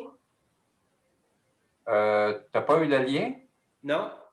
OK, attends un peu, là. Est-ce que tu étais inscrit? Oui, moi puis Jane. Laisse-moi, formation sur les chemins. Écoutez, on est plusieurs, là. On est 35 personnes d'inscrites maintenant. Pour Donham, j'ai Pierre Genesec et j'ai James Sherry, ton gars de voirie. Écoute, je vais te le renvoyer, Pierre. Est-ce qu'il y en a d'autres qui sont inscrits et qui n'ont pas reçu leur lien pour la rencontre? C'est demain matin, de 8h30 à 10h. Robert, est-ce que tu as bien? C'est 8h30. Jean, excuse-moi, Jean, tu disais? Oui. Est-ce que tu as bien Lucie Dagenet d'inscrite, Robert? Fredericksburg. Oui, de Fredericksburg, j'ai Lucie Dagenet, j'ai Bob Lucier et j'ai Sergueï. Ça va donc, Pierre, tu vas recevoir le lien. Robert va t'envoyer le lien. Oui, donc là, je t'envoie le lien par courriel. Je t'envoie le lien à ton courriel. Peux-tu me l'envoyer par texto? Ça rentre bien par texto aussi. OK, mais par texto. Sur mon cellulaire. C'est bon. Je t'envoie ça par texto. OK, puis si supposons que ça n'a pas rentré, Robert, on peut-tu te rejoindre dans quelque part? Parce que James, il n'y a pas rien non plus. Il va falloir que je l'appelle aussi, là. Mettons que ça ne fonctionne pas pour James, parce que lui, il va être au garage municipal. Okay. Y a-t-il moyen de te rejoindre à quelque part? Moi, je dirais de me rejoindre, moi, Robert, parce que moi, je participe à la rencontre. C'est Francis. OK. Pierre, pour ton information, je l'ai envoyé à voirie-ville-de-Donham.qc. Ah, bien d'abord, James, il l'a, mais pas moi. D'abord, James, il l'a, mais pas moi. OK. Ça va pour les autres. Donc, formation très populaire demain sur la gestion des chemins municipaux. Parfait. C'est tout. Bon, ben, ça nous amène, merci Robert, ça nous amènera aux correspondances. Donc, invitation de l'Assemblée générale annuelle 2021 de l'Agence forestière, on en a parlé un petit peu. Il faudrait peut-être aussi, pour ceux qui l'ont vu, Fredericksburg a passé la semaine dernière le Grand Move. Oui. Et effectivement, c'est ma conjointe suit ça beaucoup, Jean, puis elle m'en a parlé. Donc, ça va pour ça. Bon, invitation. Il y avait des questions par rapport à ça, tout le monde l'a vu avant, là. Invitation à l'Assemblée générale aussi de l'OBV Yamaska, donc le 3 juin. Ça vous va? Parfait. Donc, MRC Drouville en 21.3, emprise ferroviaire du Canadien Pacifique pour le tronçon Saint-Hyacinthe-Farnham. La MRC de Rouville cherche à connaître les intentions du Canadien Pacifique qui a acquis le tronçon entre Farnham et Saint-Hyacinthe, là, savoir qu'est-ce qu'ils veulent faire avec le chemin de fer, là, puis ils veulent collaborer avec l'entreprise pour chercher des solutions aux problématiques de ce chemin de fer-là, puis de trouver des avenues peut-être récréo-touristiques, là. Puis ils ont envoyé la résolution à la MRC Bromiskois et aux autres MRC de la région. Donc, est-ce que vous voulez les appuyer dans leur démarche? Jean? Je me demandais comment ça rentrait dans la planification avec l'ACFEM, véritablement, parce que ça fait partie également du réseau ferroviaire qu'on voudrait revitaliser, là, au même titre qu'aller vers certaines des États-Unis comme tel également. En fait, ce tronçon-là, Jean, c'est un tronçon qui était peu utilisé, d'ailleurs, qui ne servait plus. Puis il y avait eu des demandes de fait au préalable avec l'ancienne compagnie. L'ancienne compagnie avait dit, ben non, pour l'instant, nous, on se garde le droit de regard là-dessus. Mais ce tronçon-là, si je ne m'abuse, s'ils voulaient faire des pistes cyclables ou quelque chose comme ça au niveau de ce tronçon-là. Si vous me permettez comme complément, là, Jacques, moi j'ai participé à quelques rencontres avec non seulement Rouville, mais toutes les MRC concernées, dont les Mascoutins également, puis les municipalités, là. Il y a à plusieurs endroits, même des municipalités qui ont retiré les infrastructures ferroviaires lors des traverses de chemin parce que ce tronçon-là n'a même pas été entretenu, là, je veux dire, même pas été fauché depuis bien des années. Puis c'est vraiment la demande, en fait, de l'ensemble des communautés le long de ce tronçon-là, de remettre ça dans un contexte récréo-touristique, là, soit en piste cyclable ou en sentier multifonctionnel, là. Fait que là, c'était plus de s'adresser au CP, compte tenu qu'ils ne connaissaient pas les intentions du CP en ce sens. Là, ils ne demandaient pas nécessairement un appui. Là, la question, c'est qu'on pourrait peut-être faire des approches. C'est aussi de voir, moi, j'avais posé la question à savoir c'était quoi la position de Farnham, compte tenu que le tronçon débute à Farnham avant de se terminer à Sainte-Rosalie, là. Voir si de votre côté, Patrick, à la ville, il y avait un intérêt d'une conversion ou un intérêt de conserver l'infrastructure à des fins ferroviaires. Ouais, non, il n'y avait pas d'intérêt nécessairement à conserver, puis ce n'était pas un enjeu nécessairement. On ne s'était pas posé la question. Par contre, ça peut être un élément aidant pour une réalité pour d'autres régions, on le sera. Là. Jean? Une question? Jean, après ça, Pierre. Jean? Moi, parce que M. Bonardel a déjà mentionné qu'il y avait une politique ferroviaire qui devrait sortir vers l'automne à peu près. Donc, à ce moment-là, est-ce que ça va faire partie de son plan également? Et tant qu'elle est là, elle est là. Mais lorsqu'elle sera défaite, elle sera défaite à jamais. En fait, ce qui arrive aussi, ce qui est dit, puis je vais passer à Pierre, mais ce qui était dit, c'est que les compagnies ont dit les tronçons que vous les défaites, mais si on a besoin, ça va être à votre charge de les remettre.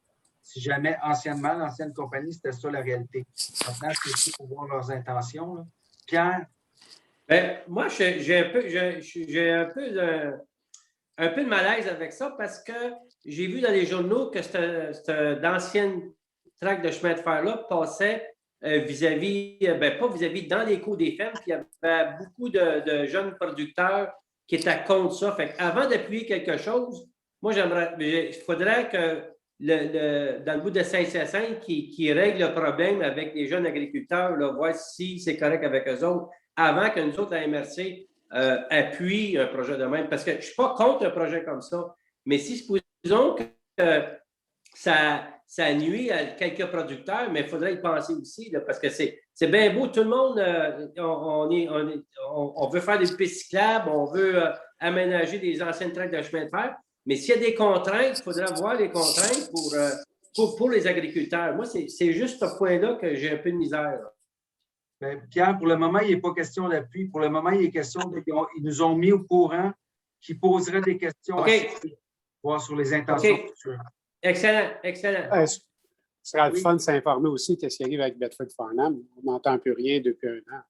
Bedford Farnham, il se la gardait par rapport aux entreprises comme Omia puis Grémont, là, mais oui, on pourra poser des questions, Yves, à ce niveau-là. Là. Puis moi, c'est pas une grosse affaire pour moi de poser les questions et de les contacter. Ça, je pourrais faire ça. Là. On pourrait s'en occuper, Yves, à Farnham. Ça, c'est une chose. Puis pour l'autre, on va attendre la résultante là, des pourparlers. Ça vous va, tout le monde? Oui. C'est bon pour ça. Donc, ça nous amène au point 21.4, MRC de Salaberry. C'est pas moi, Salaberry. Ouais, en gros, la MRC aimerait que le gouvernement bonifie en Montérégie là, les montants qui sont accordés en culture. Là. Fait qu'ils font la demande au ministère de la Culture là, d'augmenter substantiellement les dépenses dans le milieu culturel en Montérégie. Donc, c'est de savoir si vous voulez les appuyer. Il y a des questions? Donc, quelqu'un va appuyer. Pierre, t'appuies? Oui? Oui, ben c'est parce que je regardais la secrétaire. C'est bon. OK. Pierre et? Oui. Sylvie, Diane. 21.5, MAPAC et ACC. Mais rapidement, là, vous l'avez sur le box, là, les 2 paliers de gouvernement, ministère de l'Agriculture provincial, ministère de l'Agriculture fédérale ont répondu là, à votre résolution sur le de faciliter l'établissement en permanence des travailleurs saisonniers étrangers. Là. Vous avez leur correspondance sur le box si vous voulez en prendre connaissance. C'est pour ça. 21.6, ministère des Transports, donc réduction de la limite de vitesse sur la route 202. Le MTQ a informé la MRC qu'elle a tenu une rencontre avec la ville de Cowansville et d'Addenham là, sur la possibilité de réduire la vitesse. C'est sur le tronçon de la route 202. Le MTQ a dit que ce n'était pas possible, mais qu'il va peut-être voir la possibilité de réduire la vitesse à 70 sur un certain tronçon de la route. Puis semblerait-il que c'était satisfaisant pour les municipalités. Puis le MTQ va tenir la MRC au courant de ces démarches. Parfait pour ça. Donc, 21.7, merci de Montcalm, programme d'aide d'urgence au transport collectif des personnes.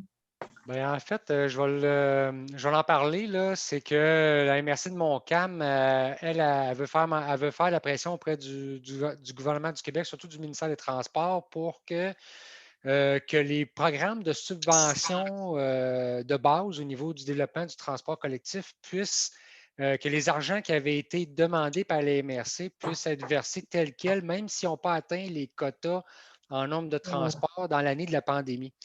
Ils ont demandé l'appui. Nous autres, de notre côté, c'est qu'il y a 2 choses. Le programme, il va permettre de payer la différence si tu n'as pas atteint tes quotas pour t'aider jusqu'à temps que tu ne fasses plus de déficit. C'est-à-dire, si tu as un déficit, il va combler la partie de déficit. Si tu ne fais pas de déficit, il ne comble pas, il ne va pas te donner de l'argent supplémentaire. Fait que nous, de notre côté, on a fait un surplus un léger surplus au niveau du transport collectif. Fait que, compte tenu qu'on n'a pas atteint notre quota de 20 000 déplacements, on va recevoir seulement 150 000 au lieu du 225 000. Ah, oui.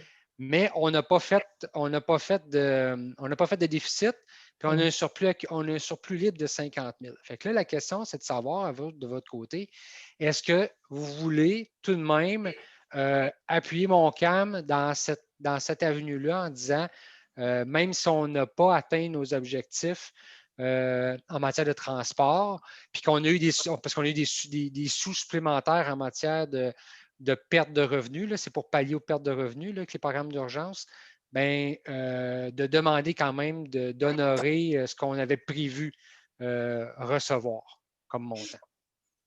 Il y a des commentaires à ce niveau-là.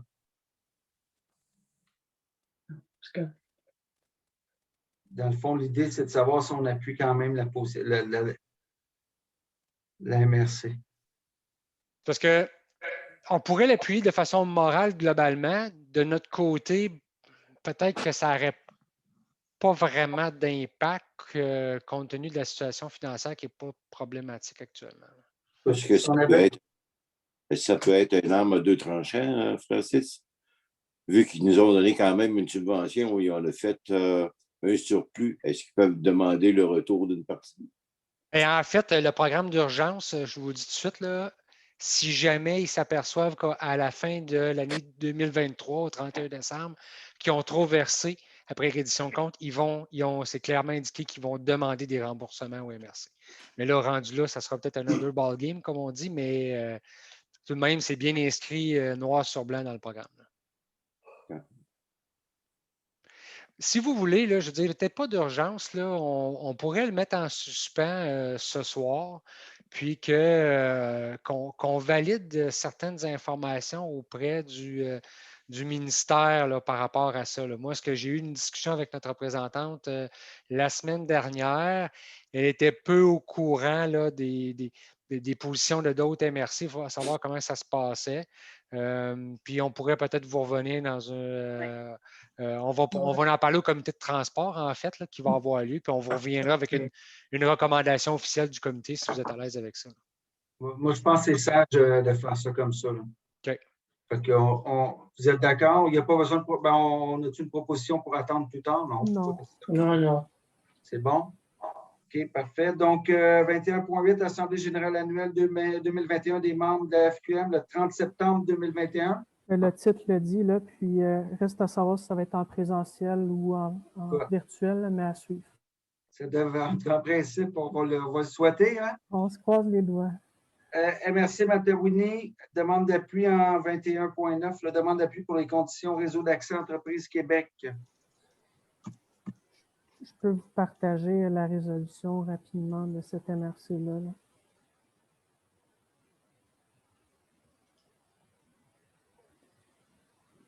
La MRC Matawini, dans le fond, demande au gouvernement du Québec d'assouplir les règles de la Convention Accès Entreprise Québec là, qui permet d'engager des ressources au CLD pour permettre de dépenser les 900 000 $ au cours de la durée de la Convention et non par tranche annuelle et d'inclure dans les dépenses admissibles les dépenses de réalisation des projets réalisés par les conseillers embauchés. Donc, c'est de savoir si vous voulez appuyer la MRC de la Matawini qui dit que c'est impossible, selon elle, de dépenser dès la première année 300 000 $ et qui aimerait là, avoir un bon bout de temps supplémentaire pour dépenser cette somme-là. Mais on est preneurs, nous autres. S'ils ne sont pas capables, on est preneurs, nous autres. Pourrais-tu rajouter ça dans les considérants? Est-ce que vous l'appuyez? Oui. Bien, en fait, Robert, c'est peut-être parce que nous, on a embauché rapidement des conseillers, puis on est certain, on a engagé des sommes versus d'autres MRC qui n'ont pas été aussi rapides. Puis là, ils sont contraints avec une date, c'est ça? C'est exactement ça. Nous, on a embauché en mars nos 2 personnes et on va embaucher prochainement une autre personne pour remplacer le départ à la retraite de René Beaulieu. Et cette 3e personne-là va aussi pouvoir travailler sur le même projet de la subvention de 900 000 d'Accès Entreprise Québec. Ce qui fait que notre 300 000, nous, la première année, là, on va l'utiliser. Mais effectivement, comme tu dis, Sylvie, il y a des MRC qui n'ont même pas encore embauché de leurs ressources. Mais une question. Oui.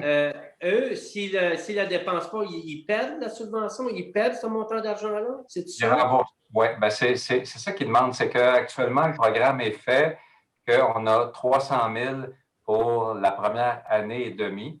Ensuite, 200 000 par année pour les 3 années suivantes, parce que ça dure 4 ans et demi, 900 000. Là. Et on ne peut pas reporter à l'année suivante le montant non utilisé.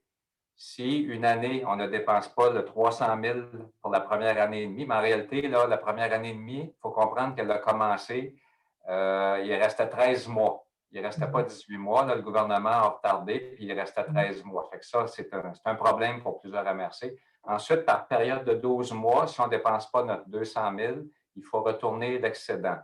C'est un peu un problème qui est l'impossibilité d'avoir cette flexibilité-là, de pouvoir reporter des montants d'argent. Le principe est bon. Là. Nous, on n'aura pas ce problème-là, mais pour certaines MRC, le principe est bon. Jean, vous voulez intervenir? Bon, tout simplement pour dire que notre support à cette résolution-là, en aucun cas, va nous pénaliser. Donc, à ce moment-là, on peut la supporter. Effectivement, ça n'a aucun impact sur nous, Jean. Non, mais on voulait juste poser des questions, tout simplement. Non, tout à fait. C'est un point de clarification. Qui propose dans ce cas-là, s'il n'y a pas d'autres questions? Jean propose et Pierre. Bon, ça nous amène à questions diverses? Oui. Oui, Greg. Oui, les téléphones cellulaires, là, est-ce qu'il y en a des municipalités autour qui en ont des problèmes avec la réception qui n'est pas bon pour tout? Avez-vous des plaintes des citoyens ou c'est juste moi? Bien, moi, je vais juste rajouter quelque chose, Greg. C'est que nous autres, on a beaucoup de plaintes là, vers le 10e rang, si je peux situer. Premier rang, que ça va à Saint-Ignace, vers le 10e rang, on dirait qu'il y a une zone qui est morte, là, puis que les cellulaires ne rentrent pas. Ça fait longtemps qu'on demande au CRTC d'augmenter la force de la fréquence, mais c'est pas encore, on ne l'a pas encore. Fait que j'imagine que toi, c'est peut-être dans le même corridor, là, que peut-être c'est une zone qui est difficile aussi pour les cellulaires. Greg, on est à Bolton West, une partie de Stagecoach et Fowler Road, qu'il y a beaucoup de misère à avoir de la réception cellulaire. Bill, est-ce que tu veux intervenir, Bill? Oui, même moi, j'étais quasiment capable de voir le tower de Telus, puis moi, des fois, j'avais un bar sur mon téléphone de Telus. C'est terrible. Tu le vois, tu es à côté, là, tu es pas loin. Oui, j'étais un demi-mille. Puis des fois, il ne marche pas, on n'avait pas de service pour le... Si j'avais pas de Wi-Fi dans la maison, ça ne marche pas. C'est... ouais. On peut-tu faire un genre d'investigation là-dessus, là, dans la région, pour voir s'il n'y aurait pas des... Oui. Moi, je vous propose de me transmettre, en tout cas rapidement, par courriel, ceux qui ont des enjeux. J'ai déjà eu une question il y a plusieurs semaines de Joanne Gauvin à ce sujet-là, de dire, y a-t-il des endroits qui ont encore des problèmes? Là, je pense que de leur côté, ils veulent aussi répertorier ça pour souligner cette situation-là. Donc, je pourrais après ça transmettre les infos à Joanne, puis j'imagine qu'ils vont faire un certain suivi, là. Tous ceux qui ont des problématiques, avec peut-être être le plus spécifique possible, si vous avez des précises, là. Tu sais, comme Bill, tu dis dans tel point, Greg, la même affaire, Pierre, si vous pouvez envoyer ça à Francis, puis il y aura un suivi de fait, Robert?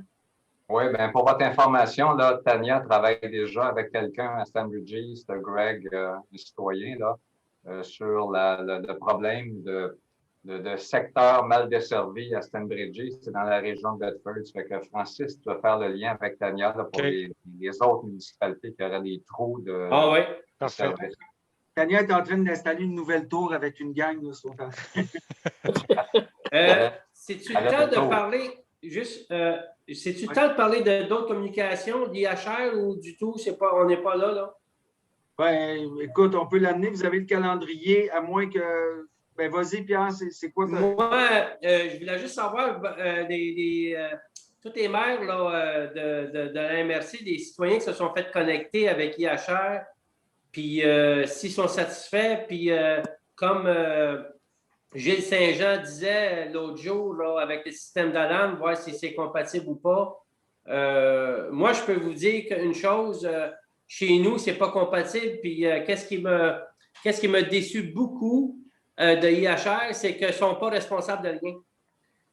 Le système d'alarme ne fonctionne pas, bien, c'est pas de leur faute. Fait qu'il faut qu'on paye encore un montant d'argent avec des modules pour que notre système d'alarme fonctionne. Ça, c'est pas correct, ça, parce que avant qu'ils connectent le téléphone, là, avant que IHR connecte le téléphone, il faudrait qu'avertisse les citoyens, dire, écoutez, on n'est pas responsable de notre installation. Si le système d'alarme ne fonctionne pas, ben gars, il ne fonctionne pas. Le monde, ils vont rester peut-être avec leur ancienne, peut-être avec Ben ou avec un autre. Je ne veux pas nommer personne, mais moi, aujourd'hui, ça me déçu beaucoup.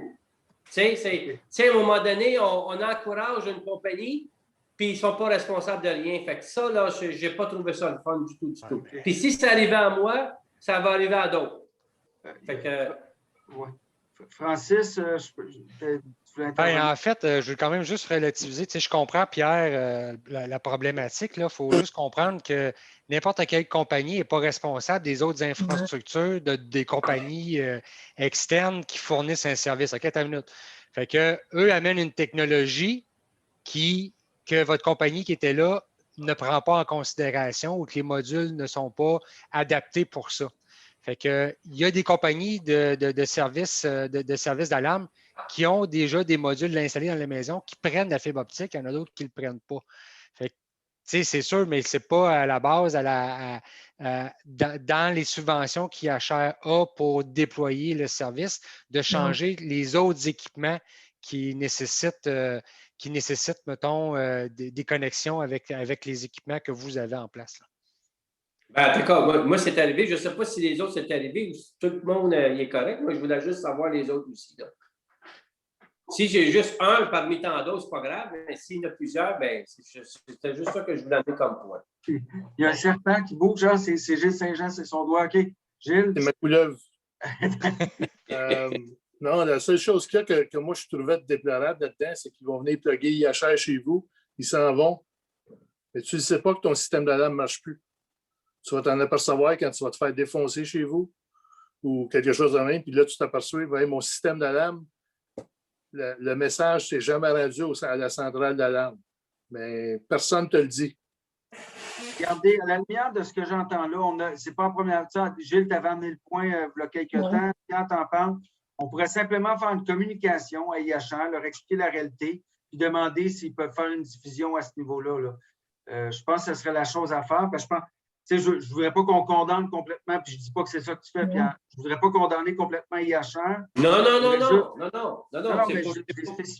Donc, Francis, je ne sais pas qui pourrait s'occuper de ça. Là, je vais le faire. Je suis en communication avec la personne, la responsable communication marketing, Caroline Briand. Là, je vais lui parler demain à ce niveau-là. Juste une question qui sort comme ça, il n'y aura pas de surprise. Là. Puis je te suggère, Pierre, peut-être, par contre, au niveau des satisfactions et insatisfactions, peut-être d'envoyer un courriel à tous, là, ou qu'on envoie. Ou si vous avez peut-être, là, Pierre l'a nommé, si vous avez des choses au niveau de IHR, des réalités, des bons coups comme pas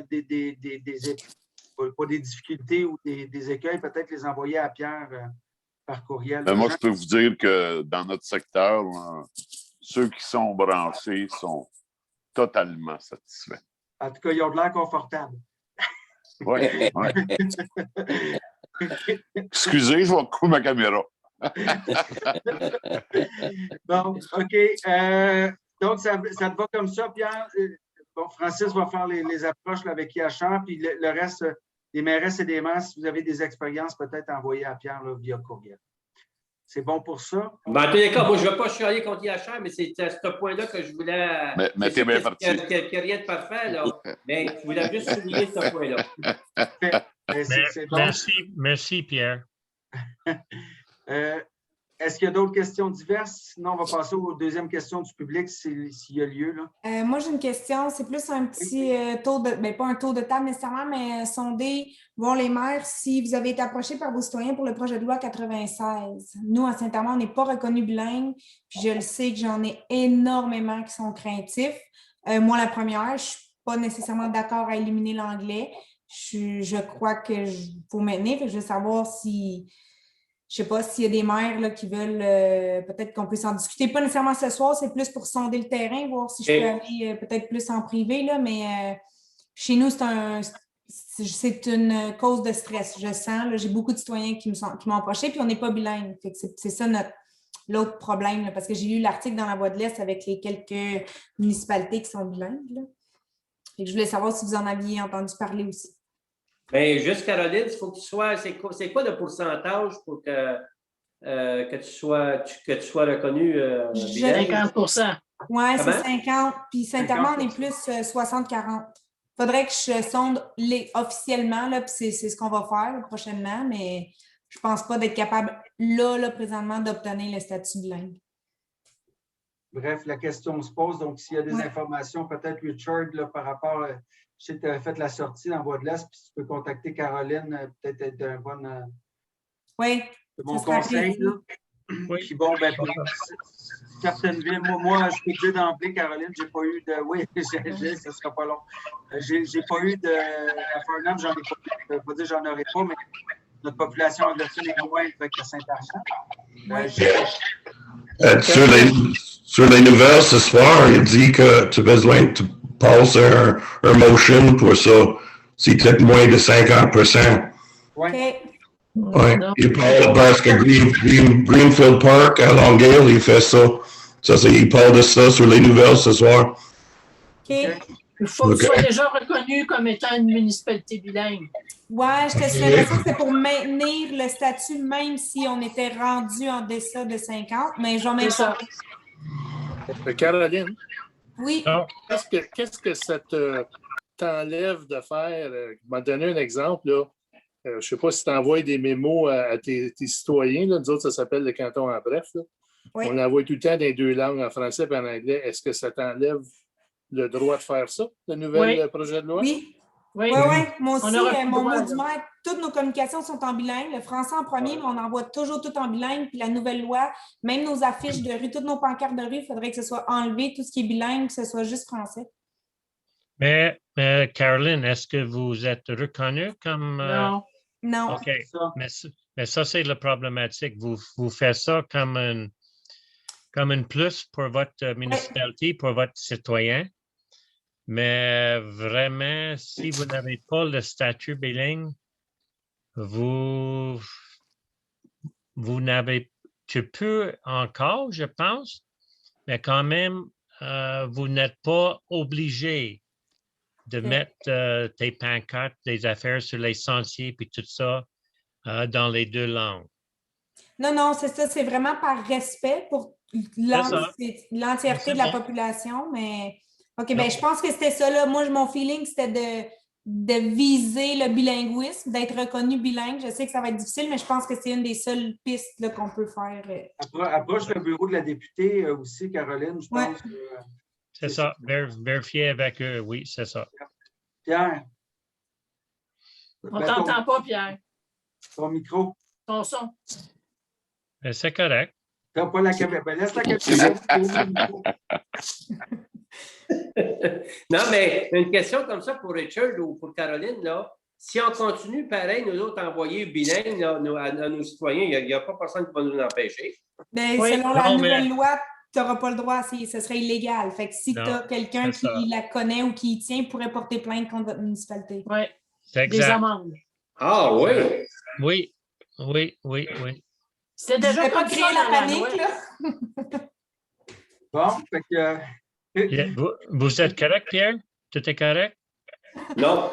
OK.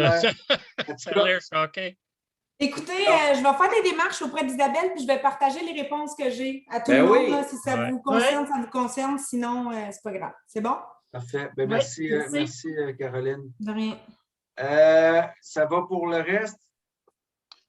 Est-ce qu'on avait des questions du public, David ou Robert, qu'on a reçues en chemin? J'en ai pas reçu, toi, Robert? Non. Écoutez, 9h19, ça va prendre une suggestion de levée d'assemblée. Merci tout le monde en passant. Merci à ceux qui nous regardent, aux journalistes qui étaient là avec nous. J'espère grandement qu'on va retourner en présentiel le plus rapidement possible, là, à tout le moins en hybride. Puis écoutez, on ne lâche pas, on est ces derniers 1000 avant la délivrance, si j'ose dire le mot comme ça. Là. Donc, mais meilleure des choses dans toutes vos municipalités aussi. Là. Patrick, en présentiel, on finit à 10h30, 11h, tandis que là, on finit à 9h30. C'est pas grave, Je serais prêt à finir à minuit pour être en présentiel. Bon, ben, c'est correct. Qui propose la levée de l'Assemblée? Moi. Pierre et Greg. Bye bye tout le monde. Bonne soirée. Bye bye. Merci, bye Bonne bye. soirée. Bye, bonne Salut. soirée. Bonne soirée. Bye.